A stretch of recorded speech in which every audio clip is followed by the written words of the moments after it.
broke yesterday about Caitlin Clark. As y'all can see right there, Cheryl. So this is the list right here. Replace Caitlin Clark with Cheryl. Broke yesterday about Caitlin Clark making the AP all-time college women's basketball player list. She was on there with the greats like Candace Parker, Cheryl Miller, and a host of others. Well, we all know who's been following Caitlin Clark. At least I know, and I know a lot of people back in. When Rebecca Lobo helped form the AP's all-time women's college basketball team yesterday, the internet went crazy. Who did you think made the first team? Maya Moore was surpassed by Caitlin Clark over multi-championship winning legends. The reaction struck right away. However, this is what no one is discussing. There are so many compelling statistics that support this choice. They reveal the precise causes of people's rage. Furthermore, it is unrelated to basketball. You'll see why this issue exposes something much more significant about our standards for greatness by the end of this film. Allow me to reveal what everyone was missing. As y'all can see right there, Cheryl Miller is clearly on the list. It's stated for many college basketball experts selecting the greatest players of the women poll era. You know, it sounds easy until they try it. So ultimately, they got Diana Taurasi on there, Cheryl Miller on there. How many people from UConn gonna be on there, bro? That's what I want to know. Nearly impossible. Rebecca Lobo. Former UConn star and Hall of Famer Rebecca Lobo is currently an analyst. She was among the specialists who put this list together, and pay attention to her explanation of the procedure. Really challenging to distinguish between professional accomplishments and college careers. Translation: everything that transpired after graduation had to be disregarded. Players should not be judged just on their collegiate performance. 4 years is all that is needed. And something startling occurs when you regularly use that norm. Players you believed to be untouchable now face genuine competition from someone who changed the record books in ways no one could have predicted. So this is the list right here. It says Taurasi helped UConn win 3 national championships, including carrying the Huskies to the last 2 basically on her own during her junior season. Now, guys, we got to remember, too, you know, not to take anything away from the great Diana Taurasi. She was playing, man, it really wasn't that much talent. It wasn't like how it is now, bro. That's all I'm going to say. You know, I ain't going to diminish what Diana Taurasi did, but, you know, the playing field wasn't the same for CC, bro. This is how the first team appears. Diana Torrey is the shooting guard, Brianna Stewart and Cheryl Miller are the front court players, Candace Parker completes the lineup, and Caitlin Clark is the point guard. This includes Maya Moore, a 4-time All-American, 2-time National Player of the Year, and 2-time National Champion. She is on the second team. Social media comment sections went completely crazy.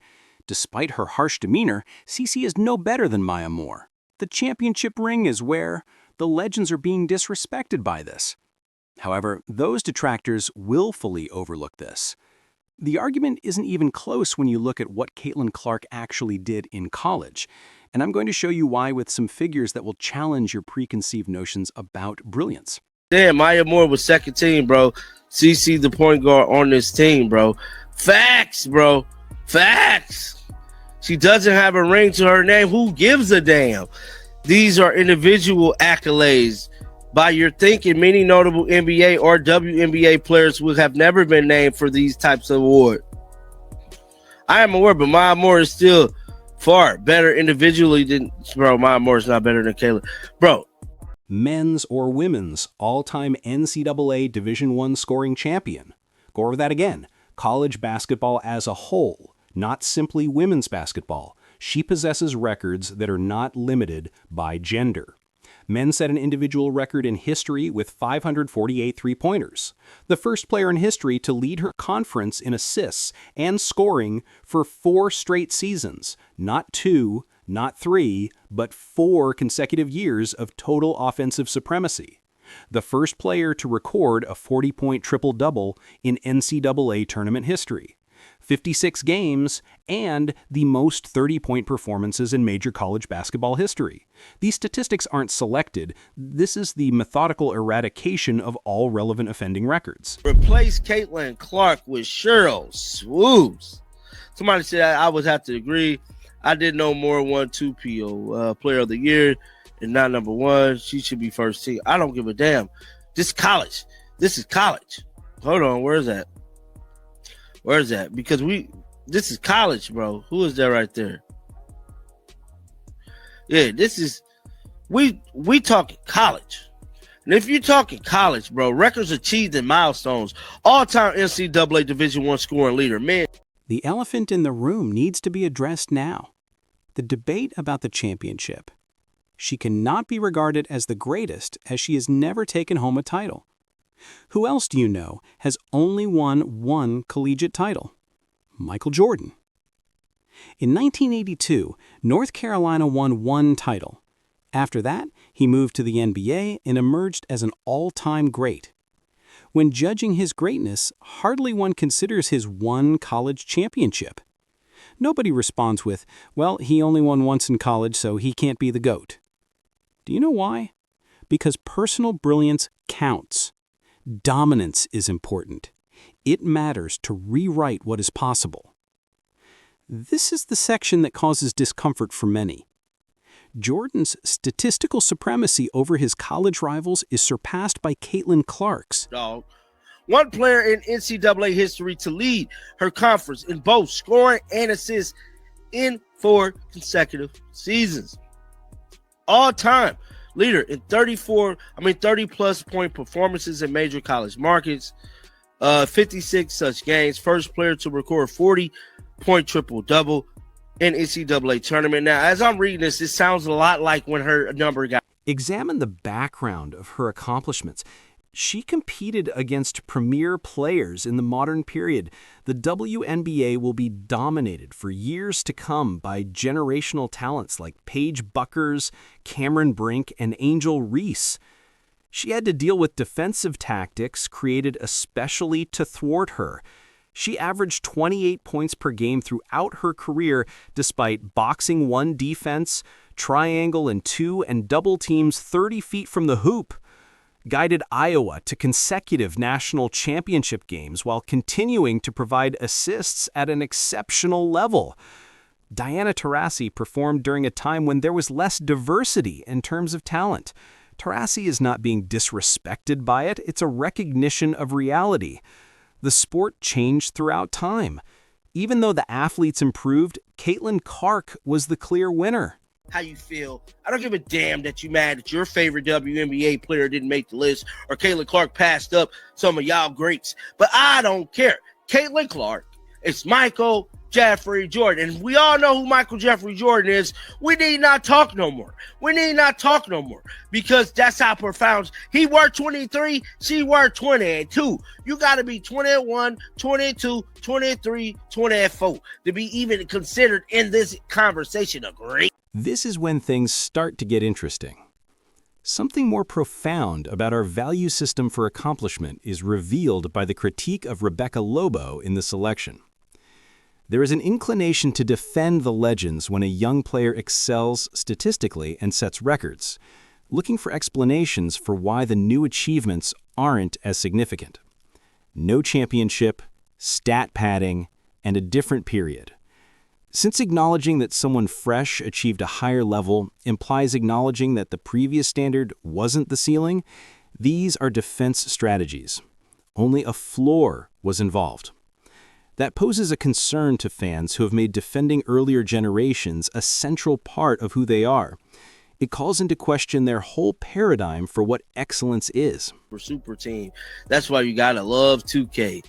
Now, that was the article there that had came out. Going back to J-Mac, you know what I'm saying? This was the picture of all the ladies. I spoke briefly about this yesterday in a video. I didn't go all in like I'm doing now. Take note of Caitlin Clark's own reaction to the recognition. Modest and kind. Being listed with athletes I admired means a lot. No conceit, I'm not saying she's inherently superior to Maya Moore or anybody else. A simple, thank you for participating in the discussion. That is a sign of someone who knows that leaving a legacy isn't about destroying others. However, the facts remain unchanged despite her humility.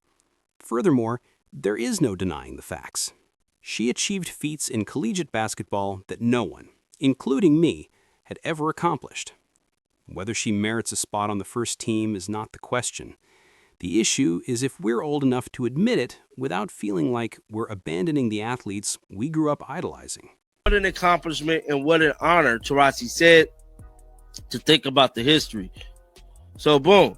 Her play court being named AP. Here we go. CC, one of the most honors in college sports. Caitlin Clark. It means a lot to be named to this all-time list alongside players I looked up to. Let's discuss Diana Taurasi's genuine remarks. Thinking back on the history is an honor and a remarkable accomplishment. She understands. Taurasi is aware that her legacy is not diminished by being listed alongside Caitlin Clark on an all-time list. It makes the whole sport better. Everyone's accomplishments are enhanced when the current generation pushes boundaries. It demonstrates how the sport changed as a result of the pioneers' creations. That is the nature of progress. By exceeding the past, you pay tribute to it. And that is celebrated by the legends who genuinely comprehend grandeur. It doesn't make them feel threatened. Retired. Luckily, your boy John Liquidator had the honor of being there to witness it all. And they was reading it down the line like this. Took a mighty long time, bro, to get through all her accolades. And then to kind of sum it all up for you, this picture alone sums up everything. That's why her name is hanging in the rafters at Carver, bro. I don't give a damn how you feel. I don't give a damn that you mad that your favorite WNBA player didn't make the list or Caitlin Clark passed up some of y'all greats. But I don't care. Caitlin Clark, it's Michael Jeffrey Jordan. And we all know who Michael Jeffrey Jordan is. We need not talk. This is the pivotal moment in the whole dispute. Basketball analysis isn't truly the source of the ire. The topic is cultural identity. Women's college basketball was largely unknown for many years. Legends from earlier times battled for acceptance in a sporting environment that disregarded them. Despite receiving little mainstream recognition, they created something significant. When Caitlin Clark shows up, everyone starts to watch. Record TV ratings, sold-out venues, widespread media attention, and the perception among some followers of the past that their heroes are being overlooked amid the glitz, as if Clark were receiving recognition for a popularity they never had. That animosity is genuine. It's misguided, but it makes sense. Nothing was taken from earlier generations by Clark. She expanded on their work and went beyond what anyone could have predicted. Let's just be honest. And y'all mad at Rebecca Lobo, she telling like it is. She keeping real. Did y'all not see all them damn accolades, man? Get down in the comment section. Let me know. Rebecca Lobo was aware that there would be criticism surrounding this list. She stated it clearly. Players of Hall of Fame caliber would not be included. All-time teams are like that. Someone's feelings are wounded, and someone is left off. However, specialists are not there to control emotions. It involves making difficult decisions based on unbiased analysis. Additionally, Caitlin Clark's case is unquestionable when bias is eliminated and educational achievements are the only thing considered, without the added benefit of professional success. She had more than simply a fantastic time at college. In the history of sports, she had the most successful statistical collegiate career. That isn't a viewpoint, that is a known fact. What comes next then? Does this dispute alter our future standards for what constitutes greatness? Or do we continue to engage in the same old arguments whenever someone fresh emerges? What I know is as follows. The figures are honest. The documents are self-explanatory. People will see Caitlin Clark's name at the top of almost every significant statistical category when they reflect on collegiate basketball history in 50 years. They won't give a damn about disputes or bruised feelings on Twitter. Dominance will be seen by them. Okay, Baisley family. This one is really intense. Do we continue to defend the past, or do we finally acknowledge that excellence changes over time?